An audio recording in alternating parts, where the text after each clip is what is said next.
Do not forget my stories, Senua. I am with you still. Out of hell you have come, and now find yourself in Midgard, the world of men. Do not think it any less dangerous for that. Your path has taken you far from home, across the boundless sea, and you must go on to the heart of this place, to the heart of man.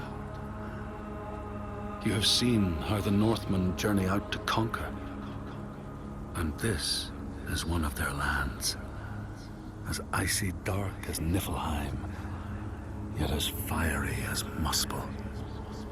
It has not long been claimed, and they try still to tame it.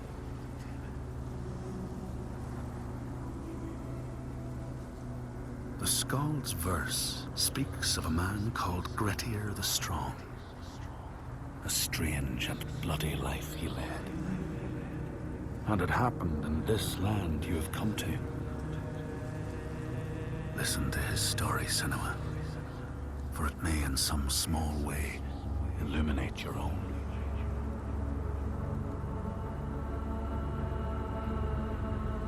The Skalds say that in Grettir's time, a nearby farm was plagued by hauntings. A shepherd called Glamour was killed by some evil force, found dead in the snow, bloated and black. His body could not be taken to burial, because he was held fast to the ground. So it was left. 3 days after his death, the body was missing.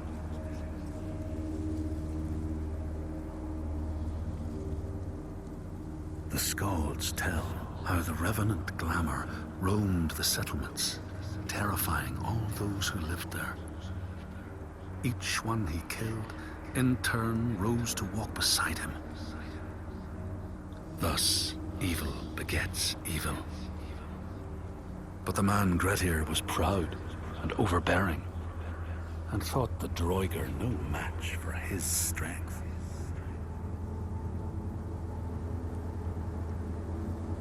The Skalds say that Grettir fought and killed the Droiger Glamour, but not before Glamour had cursed him.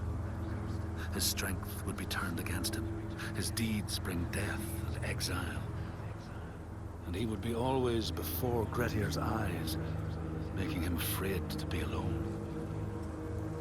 He saw all sorts of phantoms wherever he looked, and thus people who see things that aren't there are said to have Glamour's eyes.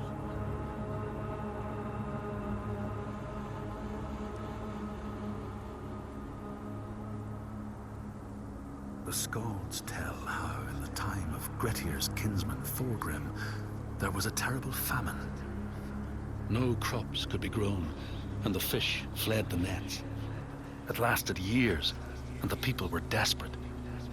There was no respite even in spring, since terrible gales from the north would rise up and set in for weeks. This is a cold and unforgiving land, Senua.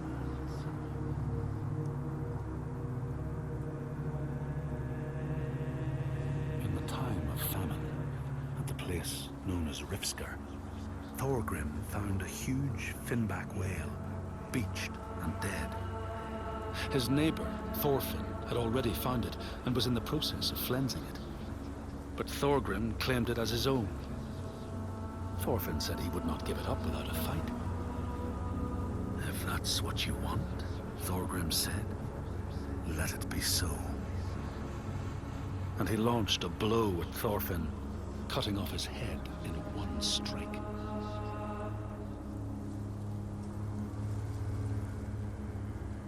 The Skalds say that the neighbors fought, armed only with the knives and axes they had brought to cut up the whale, even picking out the whale ribs to beat down their enemies. Thorgrim's men had loaded their boats with whale meat, but as they went to leave, one of their opponents struck Thorgrim's brother a fatal blow. And this is how hunger fates desperate men to come to blows, striking out against one another to survive.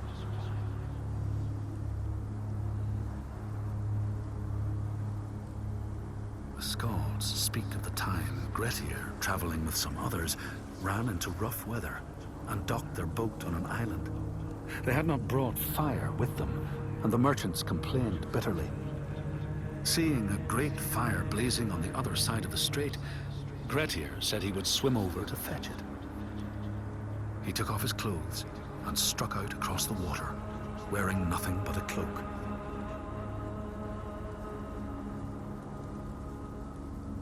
When Grettir came to the farm where the fire was burning, all was peaceful.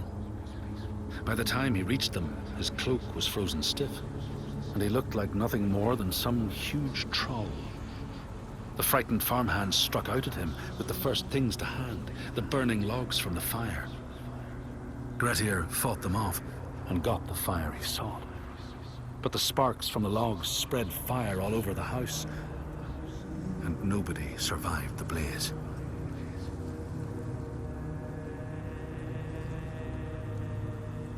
The Skalds say that Grettir swam back across the strait, keeping the fire safe from the water. His friends applauded Grettir's bravery, but when word spread about the massacre at the farm, people took against Grettir. Nobody wanted anything to do with him, and when the news reached the Althing in the summer, Grettir was pronounced an outlaw. All doors would hence be shut to him.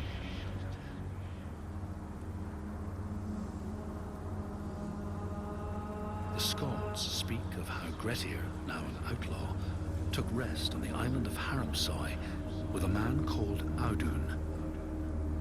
Grettir saw a great yellow glow like a fire rising from the ground. Audun told him it was coming from the burial mound of Kar the Old, who ever since he died had haunted the island, and warned him to stay away.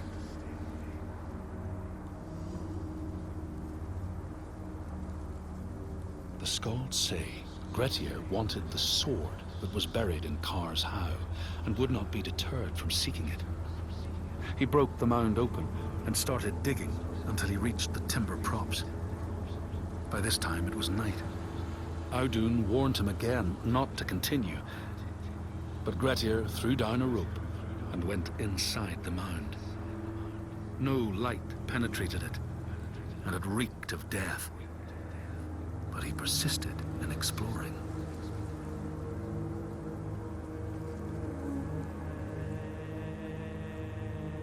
Grettir found the sword he was seeking, Kar's loom, buried in the grave mound. He went to leave, but before he could reach the rope, something grabbed him from behind, and Grettir realized the mound dweller would not let his treasure go.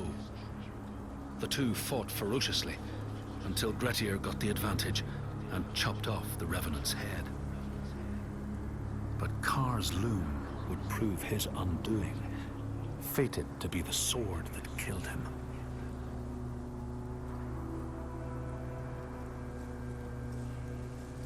The Skald's verse tells how Grettir made many enemies with his proud and overbearing nature.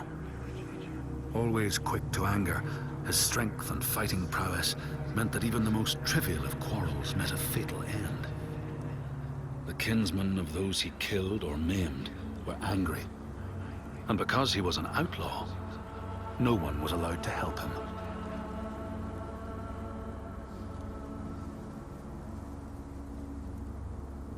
The outlaw Grettir fled to the island of Drangi. His enemies knew he was there, but he was still so strong and fierce, nobody could shift him. Thorbjorn, first among his foe, sent his foster mother to see Grettir. She was a Seithkona and very wily. She enchanted a tree branch and sent it to wash up on Drangi. Grettir tried to cut it up for firewood, but his axe flew back and struck him in the leg. The wound blackened and festered, and Grettir feared his time was close.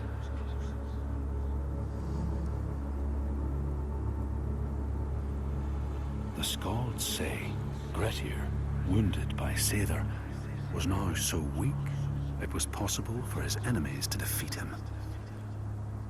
Under cover of night, Thorbjorn and his men attacked his shelter. They tried to disarm him, But he clung so firmly to his sword, Kar's loom, that they had to cut off his arm to get it free. Then they used his sword to cut off his head, and the land's mightiest outlaw was dead.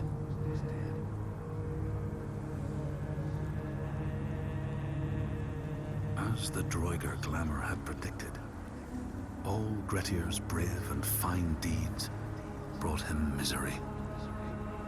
So fate makes prisoners of us all. But it was Grettir's nature that made him fight the Droigar, and Grettir's nature that led to blood feud and exile. So what is truly our prison, Senua? Is our path ordained, and we powerless to change it? Or do we blame uncertain powers for what we ourselves ordain?